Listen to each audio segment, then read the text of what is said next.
কবি Matthew আর্নোল্যান্ডের Dover bridge কাব্যে এভাবেই উঠে এসেছে ইংল্যান্ডের শ্বেতচূড়ার কথা। সমুদ্রের কোল ঘেঁষে সগৌরবে দণ্ডায়মান ডোভারের শ্বেতচূড়াগুলো ইংল্যান্ডের সাহিত্য, ইতিহাস এবং ঐতিহ্যের অংশ বহন করে থাকে। ইউরোপের দিকে দাঁড়িয়ে থাকা এই শ্বেতচূড়াগুলো দেশটির অন্যতম প্রাকৃতিক নিদর্শনগুলোর মধ্যে অন্যতম। দেশের প্রবেশদ্বার হিসেবে পরিচিত এই চূড়াগুলো রুখে দিয়েছিল বেশ কয়েকটি সামরিক অভিযানও।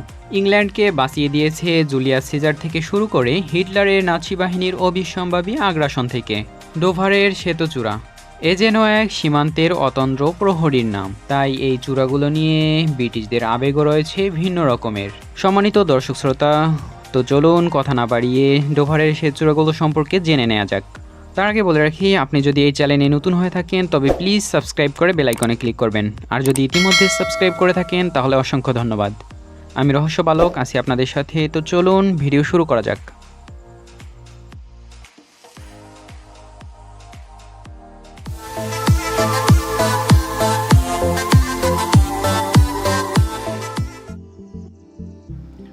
ইংল্যান্ডের কেন্ট কাউন্টিতে অবস্থিত ডোভার শহরের সৈকতে 10 মাইল বিস্তৃত এই শ্বেতচূড়াগুলো। এই চূড়াগুলো হলো ইংল্যান্ডের সাথে ফ্রান্সের সর্বনিম্ন দূরত্ব, প্রায় 20 মাইলের মতো।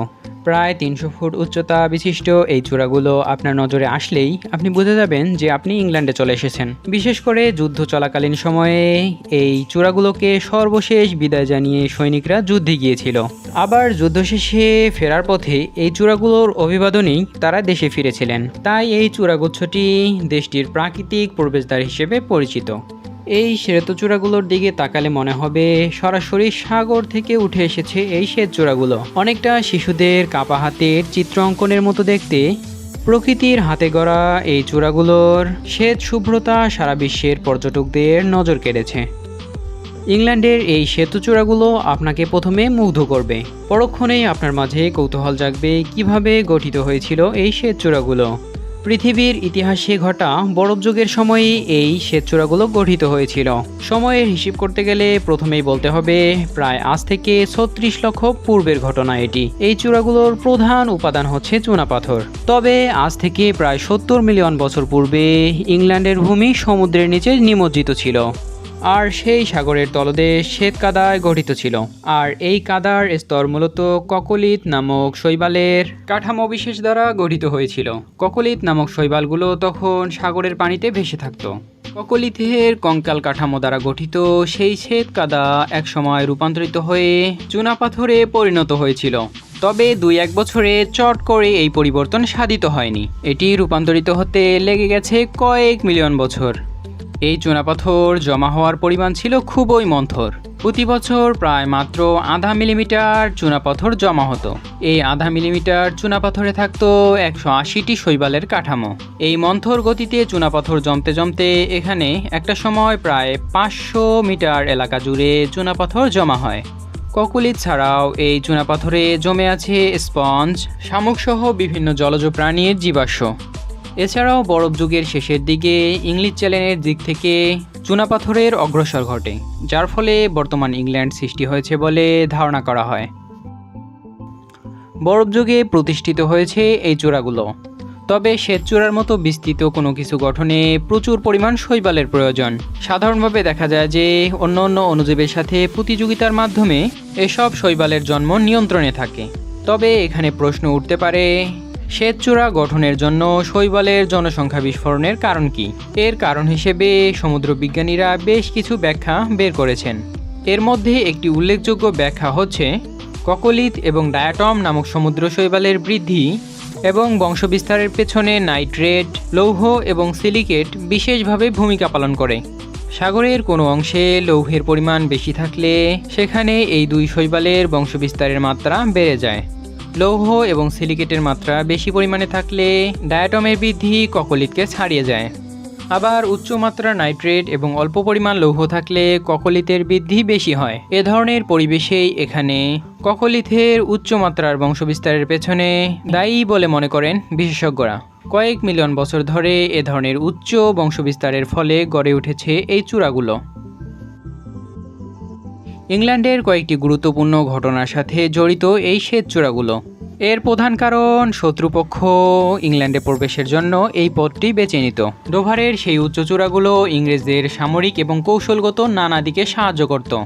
ইতিহাসের সেরা রোমান সম্রাট জুলিয়াস সিজারও এই ডোভার প্রণালী দিয়ে ইংল্যান্ডে আক্রমণ করেছিল। খ্রিস্টপূর্ব 55 অব্দে ইতিহাসের পাতায় তখনই এই চূড়ার অভিষেক ঘটে। সেবার 2 লিজিয়ন রোমান সৈনিক নিয়ে সমুদ্রপথে আক্রমণ করেছিল জুলিয়াস সিজার। ডোভার সৈকতে আসার পর সিজার বাহিনীর চোখ গেল সেই শ্বেত চূড়াগুলোর দিকে। সেই চূড়ায় ঝাঁকে ঝাঁকে সশস্ত্র সৈনিকরা সিজার বাহিনীকে পিছু হটানোর জন্য অপেক্ষা করছিল। রণপটু সিজার বুঝতে পেরেছিলেন শত্রুপক্ষ ভৌগোলিক অবস্থানের পূর্ণাঙ্গ সুবিধা আদায় করে তার থেকে এগিয়ে রয়েছে। তখন তিনি সেখানে নোঙর ফেলতে ব্যর্থ হন, বরং সিদ্ধান্ত পাল্টে তিনি ডিলের উপকূলে নোঙর ফেলেন। তখন থেকে এই চূড়াগুলো দেশটির গুরুত্বপূর্ণ দুর্গ এবং প্রহরী হিসেবে সাব্যস্ত। এছাড়াও নির্বাসন শেষে রাজা দ্বিতীয় চার্লস 1660 সালে মে মাসে ডোভারের সৈকতে প্রথম পদার্পণ করে। এই গুরুত্বপূর্ণ ইতিহাসেরও সাক্ষী হয়ে রয়েছে এই চূড়াগুলো। এছাড়াও শত্রুর আগ্রাসন রুখে দিতে লৌহ যুগের পূর্ব দিনের চূড়াগুলোতে নির্মাণ করা হয়েছে দুর্গ। একাদশ শতকে নির্মিত সেই দুর্গগুলোতে পরবর্তীতে যুগোপযোগী সংস্করণ করা হয়। দুর্গের পাশাপাশি চূড়ার বিভিন্ন অংশে খনন করা হয় বিভিন্ন রকম সুড়ঙ্গ পথ। প্রথম বিশ্বযুদ্ধের সময় এই সকল সুড়ঙ্গ পথকে হাসপাতাল হিসেবে ব্যবহার করা হতো।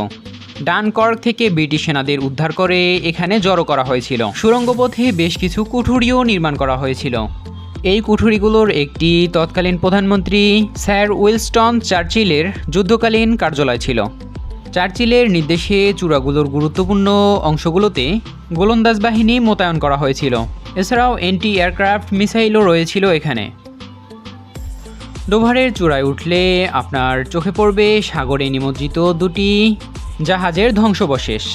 বিগত শতাব্দীতে ডুবে যাওয়া এই জাহাজ দুটির একটি হচ্ছে SS ক্যালফন এবং আরেকটি নাম হচ্ছে প্রুসেন। দুর্ঘটনার কবলে পড়ে ডোভার প্রণালীতে এসে ডুবে যায় এই দুটি জাহাজ। SS ক্যালফন ছিল বাষ্প ইঞ্জিন চালিত একটি স্টিমার। গাজা এবং দেশলাই বোঝাই এই জাহাজটি সমুদ্রে চলার পথে অগ্নিকাণ্ডের শিকার হয় 1926 সালে। এরপর সেখানেই সলিল সমাধিস্থ হয় এই জাহাজটি এবং প্রুসেন জাহাজটি আরেকটি জাহাজের ধাক্কায় নিমজ্জিত হয়েছিল 1910 সালে। নাবিকের হিসেবে গন্ডগোল দেখা দিলে প্রুসেন জাহাজটি প্রতিমধ্যে RMS ব্রাইট নামক আরেকটি জাহাজের সঙ্গে ধাক্কা খায় এবং সেখানেই জাহাজটি ডুবে যায়। ডোভারের চূড়া থেকে জাহাজ দুটির দিকে তাকিয়ে দর্শনার্থীরা যেন সেই পুরনো সময়ে ফিরে যায়। তাই সেখানকার অন্যতম দর্শনীয় বস্তুতে পরিণত হয়েছে ডুবন্ত সেই জাহাজ দুটি। শুধুমাত্র যুদ্ধ, প্রতিরোধ আর ঐতিহাসিক ঘটনার সাক্ষীই নয়, একই সাথে বিভিন্ন কবি এবং সাহিত্যিকের মস্তিষ্ক প্রসূত সৃষ্টিতে স্থান পেয়েছে এই ডোভারের শ্বেতচূড়া। কবিতা, উপন্যাস, নাটক সহ সাহিত্যের বিভিন্ন শাখায় অনুপ্রেরণা এবং ঘটনা প্রয়োজনে উজ্জীব্য হয়েছে এই চূড়াগুলো। এগুলোর মধ্যে অন্যতম হচ্ছে জুলিয়াস সিজারের স্মৃতিলিপি। সেখানে তিনি ইংল্যান্ড অভিযানের স্মৃতিচারণ করতে গিয়ে ডোভারের এই চূড়াগুলোর কথা উল্লেখ করেছেন। এই প্রবন্ধে শুরুতেই উল্লেখ করা হয়েছে কবি ম্যাথিউ আর্নল্যান্ডের বিখ্যাত ডোভার বিচের কথা। এই কাব্যটিতে ইংল্যান্ডের উঁচু চূড়াগুলোর বর্ণনা দিয়েছেন কবি ম্যাথিউ আর্নল্যান্ড। 1867 সালে রচিত এই কবিতার মূল উজ্জীব্য চূড়াই হচ্ছে ডোভারের শ্বেতচূড়া। বিখ্যাত নাট্যকার উইলিয়াম শেক্সপিয়ার এই চূড়ার শুভ্রতায় অনুপ্রেরণা পেয়েছিলেন বিখ্যাত কিং লিয়ার নাটক রচনা করার। এ বিষয়টিকে সাক্ষী রেখে এই চূড়ার নামকরণ করা হয়েছে শেক্সপিয়ার চূড়া। আধুনিক সাহিত্যেও রয়েছে এই স্থানের বর্ণনা। অ্যাকশন রানার সিনেমায় জেমস বন্ডের মূল উপন্যাস লিখেছেন ইয়ান ফ্লেমিং। শেক্সপিয়ারের মতো তিনিও এই চূড়ার শুভ্রতায় অনুপ্রেরণা পেতেন লেখার। তাই এই চূড়ার পাদদেশে মরমেড কটেজ নামক এক কুঠুরিতে বসে তিনি লিখেছেন একাধিক জেমস বন্ড রচনা। এর মধ্যে মুনরেকার উপন্যাসে জেমস বন্ডকে বধ করার জন্য খলনায়ক এই চূড়াকে বোমা মেরে উড়িয়ে দেওয়ার চেষ্টা করেছিলেন। আমরা আগেই জেনেছি ডোভারের চূড়ায় ককলিত ছাড়াও বহু প্রাগৈতিহাসিক এবং সামুদ্রিক প্রাণীর জীবাশ্ম লুকিয়ে আছে। এদের মধ্যে বহু বিলুপ্ত প্রাণীর জীবাশ্ম রয়েছে বলে বিজ্ঞানীরা নিশ্চিত করেছেন, যার ফলে গবেষকদের নিকট এই চূড়ার গুরুত্ব আলাদাভাবে প্রতীয়মান হয়েছে। জীবাশ্মগুলোর মধ্যে কয়েকটি খননের মাধ্যমে উদ্ধারও করা হয়েছে। ক্রিটেটাস যুগের বিলুপ্ত সামুদ্রিক প্রাণীর জীবাশ্ম হিসেবে এগুলোকে চিহ্নিত করা হয়েছে। আজ থেকে প্রায় 145.5 থেকে 46 মিলিয়ন বছর পূর্বে এই যুগ চলমান ছিল। এসব প্রাগৈতিহাসিক যুগের জীবাশ্ম আমাদের নিকট গবেষণার মাধ্যমে তৎকালীন পৃথিবীর সুস্পষ্ট চিত্র আমাদের নিকট ধরা দিবে। এই জ্ঞানকে কাজে লাগিয়ে পৃথিবীতে প্রাণের বিকাশ এবং বিস্তার নিয়ে গুরুত্বপূর্ণ আবিষ্কার সম্ভব হবে। এখান থেকে উদ্ধার হওয়া প্রাগৈতিহাসিক জীবাশ্মগুলোর মধ্যে হাঙরের দাঁত, বিভিন্ন প্রজাতির সামুদ্রিক আর্চিন, ভেন্টিকুলাইটস, বিভিন্ন প্রজাতির স্পঞ্জ, সাউরিয়ান এবং ব্রেন কোরালের নাম বিশেষভাবে উল্লেখযোগ্য। দ্বিতীয় বিশ্বযুদ্ধের বর্বরতা এবং ভয়াবহতার কথা নতুন করে উল্লেখ করার কিছু নেই। নাৎসি বাহিনীর আতঙ্কে পুরো ইউরোপ তটস্থ ছিল। ফ্রান্সের পতনের পর নাৎসি বাহিনী তখন ইংল্যান্ডকে চোখ রাঙানি দিচ্ছিল। তখন সৈনিকদের মনোবল ধরে রাখতে রচিত হয়েছিল কবিতা, গান এবং গীতিনাট্য। এই রচনাগুলোর মধ্যে সবথেকে বিখ্যাত ছিল ভ্যারালিনের রচিত the white Phillips of Dover গানটি। পুরো যুদ্ধ জুড়ে এই গানটি হয়ে উঠেছিল সুন্দর ভবিষ্যতের স্বপ্ন দেখার খোরাক। There will be laughs and laughter and peace ever after tomorrow when the world is free. এই কথাগুলো তখন ভীত জনতার বুকে সাহস জোগাতে সাহায্য করেছিল। এই ঐতিহাসিক গানের সাথে সাথে সেই সময়ে শান্তির প্রতীকে রূপান্তরিত হয়েছিল ডোভারের সেই সেতুচূড়াগুলো। বিশ্বযুদ্ধে যাওয়া এবং যুদ্ধফেরত সকল সেনার প্রথম দর্শন হয়েছিল এই চূড়াগুলো। দেশপ্রেম এবং শান্তির এই চিরন্তন প্রতীক সারা বিশ্বের দেশপ্রেমিকদের জন্য অনন্য নিদর্শন। তবে দুঃখের বিষয় হচ্ছে ডোভারের সেতুচূড়াগুলোর অস্তিত্ব আজ হুমকির মুখে। তিলে তিলে ক্ষয়ে যাচ্ছে বরফ যুগের শৈবালের তৈরি এই অসাধারণ নিদর্শনগুলো। 2001 এবং 2013 সালে এই চূড়ার বেশ বড় একটা অংশ ক্ষয় হয়ে ধসে যায়। সময়ের সাথে সাথে ক্ষয় হয়ে যাওয়ার এই হারও বৃদ্ধি পাচ্ছে। এর পেছনে বিজ্ঞানীরা জলবায়ু পরিবর্তন এবং সামুদ্রিক ঝড়ের মাত্রার পরিবর্তনকে দায়ী করছেন। জলবায়ু পরিবর্তনের ফলে সমুদ্রের উচ্চতা ধীরে ধীরে বৃদ্ধি পাচ্ছে। এর ফলে শক্তিশালী ঢেউয়ে ডোভারের সেই সেতুচূড়া ব্যাপকভাবে ক্ষতিগ্রস্ত হবে। প্রাকৃতিক কারণের বাইরে মানবসৃষ্ট কিছু সমস্যার ফলে এমনটি হচ্ছে বলে পরিবেশবিদদের ধারণা। প্রতি বছর হাজার হাজার পর্যটককে মুগ্ধ করা ডোভারের এই সেতুচূড়া একদিন হারিয়ে যাবে প্রকৃতির বুকে, তা মেনে নেওয়া এতটা সহজ নয়। ইংল্যান্ডকে ছাপিয়ে এটি হচ্ছে একটি আন্তর্জাতিক নিদর্শন। ইতিহাস, ঐতিহ্য এবং প্রকৃতির খাতিরে এর রক্ষণাবেক্ষণে কার্যকরী এবং দীর্ঘমেয়াদী পদক্ষেপ একান্ত কাম্য। আশা করি ভিডিওটি ভালো লেগেছে। ভিডিওটি ভালো লাগলে লাইক করতে পারেন, কমেন্ট করে জানাতে পারেন আপনার মূল্যবান মতামত। ভিডিওটি বন্ধুবান্ধবদের সাথে শেয়ার করতে পারেন এবং আমাদের চ্যানেলে নতুন হলে সাবস্ক্রাইব করে পাশে থাকার অনুরোধ রইল। দেখা হতে পারে পরের কোনো ভিডিওতে। ততক্ষণে ভালো থাকুন, ভালো রাখুন। ভালো রাখার মালিক সৃষ্টিকর্তা, আপনি প্রভাবক। ধন্যবাদ।